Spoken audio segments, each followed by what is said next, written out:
Hey everybody, this is Eric, and we're going to be doing the statistical reviews and tournament analysis using Huddle for you guys for this season. I don't know if any of you were able to watch this last year, but I actually did it for you guys even when you were in eighth grade. Um, but now we're in high school, and now we care a lot more about this kind of stuff. I was doing it mostly for the coaches last year, and it's still going to be kind of designed for that. But I figured if you guys want to watch these, you could just make sure to subscribe to my YouTube channel, which is Coach EBH on the YouTube network. And if you could take it, I mean, I'm going to be very blunt about this. As far as we're talking about the coaches, so talking to the coaches. So if you want to see any of this, great. In addition to this, obviously, we're going to use Huddle for clips and for highlight reels and help you guys learn how to use it. But what I like to use it for is analytics and statistics and things to help Chris and help the staff and help everybody get better.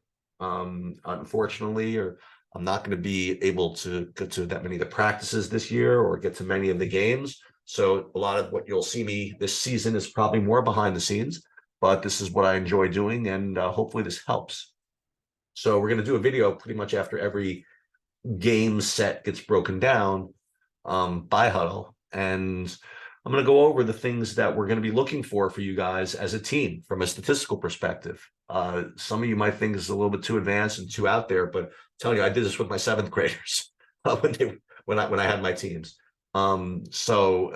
This is my background, and I know what it's going to take for you guys to compete at the level that you need to compete at. So what we're going to be focusing on are three statistics for you guys as a team. Effective field goal percentage, don't worry about that. The formulas: turnover rate and offensive rebound percentage. What we're going to be looking at or looking for you guys in ninth grade is an effective field goal percentage of 45%. Okay. I think it's very reasonable for you guys, and I think that you're going to need that to win the tournaments or be very competitive in the tournaments that you are going to want to be, very competitive in. Let's put it that way. So those are the key numbers. We want to have a 45% effective field goal percentage. That's for one. We're looking for a 20% or less turnover rate and a 30% or higher offensive rebound percentage. Okay. So let's just get into it. We're going to do the first two games of the season, and you'll see that the sample size just kind of picks up pretty quickly as we get into this, and it's going to be very, very helpful for the coaches. And if you guys have interest in this, I'm throwing it out there for you guys too. Okay, so first game against Gotham Titans, close game. And was this the game that, let me see something. Yeah. So the Gotham Titans game, you won by 4, and I thought you guys should have won by more, which is very, very confusing to me. This was actually the second game, but we might as well look at this one. So a 41% effective field goal percentage is just not going to work, and I know that you were much better than that other team. So when you put up an effective field goal percentage of 41%, it's going to hold you back. So what we would like to do is try to figure out where that comes from by looking at the shot chart. And actually, the shot chart is okay, but what we're going to be looking at to identify whether we had an efficient type of performance are these regions. All right. You want to have as few shots from these regions as possible. Anything that's not at the rim or a wide open three, I consider those bad twos. And what you want to be looking for as a team is to keep 10% of a maximum of 10% of your total field goal attempts with these bad twos. Like right here, we have 3, 5, 6, 8. So you have way too many attempts inside of these bad two regions. Now, I don't care if you make them or not, okay? Because in the long run, these shots are negative expected values. So you're going to want to scratch these, right? You're looking for that perfect shot chart of these two regions and these four regions. Now, as it turns out, I mean, it's not that bad. Now, again, the performance from these positions was not great. You know, you're a total of 2 for 7, 3 for 9, 5 for 16. So 5 for 21, it's pretty bad. But as long as the right shooters are taking these threes, I don't mind. Okay. Because in the long run, we have guys that can make threes, a couple of them, at a clip that's good enough to be always taking them. And that number is usually about 33%. If you can make your threes at 33%, then you should be always taking them. And we have a couple of guys who could do that. So the thing we have to look at next is who are taking these shots. Like if the right people are taking these threes, then I will dismiss all this as variance. But if you have the wrong people taking them, then it's something else. So let's take a look at the box score and see what we have here for this Gotham Titans game. And let's see who played well. Okay, so Adi in this game was 1 for 11. It's very interesting because we'll talk about his other game in a minute. 0 for 6 from 3. So this is the problem. I probably should have done the first game first because Adi was probably feeling it from his first game performance. That's why he shot a little bit too much, I think. I don't like the 0 for the 1 for 5 from 2. Now, unfortunately, what I could do is I could click on this and it will show you highlights of all of your misses, but I don't want to do that. Michael, 1 for 4 from 3. I mean, you got to just shoot it more. That's the best I can describe this. You're way too good a shooter to only have 4 3-point attempts. And that's kind of the bottom line here. Dylan, good enough, 4 for 5. So I don't know whether I would want Adi, for example, shooting more threes than Michael in a game. Okay, that's my opinion on this. John, love you, but I don't think you should be probably taking threes right yet. Griff, I guess that's fine. I think that this is a weird. I know you guys had a lot of guys, but Taj should be shooting it more. Michael should be shooting it more.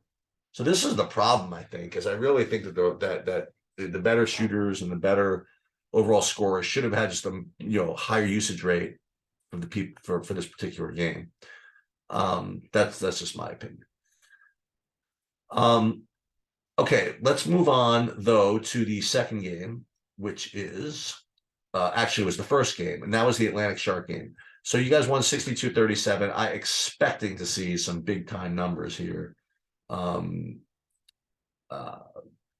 You better have a big effective field goal percentage. Yeah, 56%, which is what I should be expecting against a team like that. If this were below 50%, I would be very, very upset. So this is fine. This is good. Turnover rate 16%. I would actually probably want it lower against a bad team. An offensive rebound percentage, very, very nice. So I think the offensive rebounding could be something that we have success with Gabe and Dylan and Taj and Harris when he's in there. Let's take a look at the shot chart from this game and see what this looks like. We're going to do this for every game. Shot chart for the Atlantic Sharks game. See, this is beautiful. Only 3 bad twos the whole game, right? 1 + 1 + 1 out of 51. If you do that, I promise you that you will be efficient and you will be taking shots that will win in the long run. Okay. The less you shoot from here, the more you shoot from here and here, the better you guys will do. And in practice, you see me sometimes like grabbing the ball from you and taking it and throwing it in the trash can whenever the shot's taken from here. And that's just because, again, I just know that mathematically it's just throwing equity away and you just can't do that. So this was excellent performance. Just more of this. Okay, box score from this game. This was the Adi, 3 for 7 from three. Let's go. Michael, over 4 from three. All right, wake up. Best I can describe you. Wake up and show up next week. And you just keep firing. You're going to get there. And I've just seen you make too many threes for you not to get there.